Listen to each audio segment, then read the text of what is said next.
కర్ణాటక రాజకీయాల్లో నవశకం ప్రారంభం కానుంది. సిద్ధరామయ్య రాజీనామాతో కర్ణాటక రాజకీయాల్లో డీకే శివకుమార్ టైం స్టార్ట్ అయింది. దీంతో డీకే కేబినెట్ లో ఎవరెవరు ఉంటారన్నది ఆసక్తికరంగా మారుతోంది.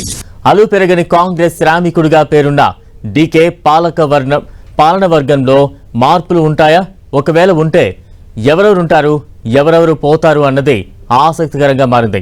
సిద్ధరామయ్య కేబినెట్ లో ఉన్న వారికి ప్రాధాన్యత ఇస్తారా, లేకపోతే తొలి నుంచి తనకు మద్దతుగా వస్తున్న కొత్త వారికి అవకాశం ఇస్తారా అన్నది కన్నడ పాలిటిక్స్ లో ఇంట్రెస్టింగ్ గా మారింది. కొత్తగా సీఎంగా బాధ్యతలు చేపట్టే ఎవరైనా తన మంత్రివర్గంలో తనకు నచ్చినట్లుగా మార్పులు చేర్పులు చేసుకుంటారు. అయితే కాంగ్రెస్ లో మాత్రం సీఎం నిర్ణయంతో పాటుగా అధిష్టానం అనుమతి తప్పనిసరి. దీంతో కొత్తగా సీఎం బాధ్యతలు చేపట్టనున్న డీకే వర్గంలో కొత్త వాళ్ళు ఎంతమంది ఉంటారన్నది ఆసక్తికరంగా మారింది. ఇప్పటికే సీఎం ప్రమాణ స్వీకారానికి ముహూర్తం కూడా ఫిక్స్ అయింది. దీంతో డీకే శివకుమార్ తన మంత్రివర్గ విస్తరణపై ఫోకస్ చేసినట్టు తెలుస్తోంది. కేబినెట్ లో ఎంతమంది ఉంటారు?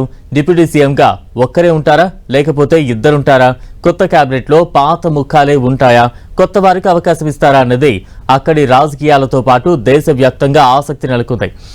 కాంగ్రెస్ పాలిత రాష్ట్రాల్లో అవలంబించిన స్ట్రాటజీనే మరోసారి ఫాలో అవుతుందా అన్నది ఇంట్రెస్టింగ్ గా మారింది.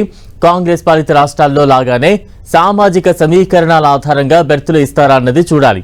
కాస్త ఆలస్యంగా అయినా సరే ఎట్టకేలకు సీఎం పగ్గాలు చేపడుతున్న డీకే తన ముందున్న లక్ష్యాలను ఎలా ఎదుర్కొంటారన్నది ఆసక్తికరంగా మారింది.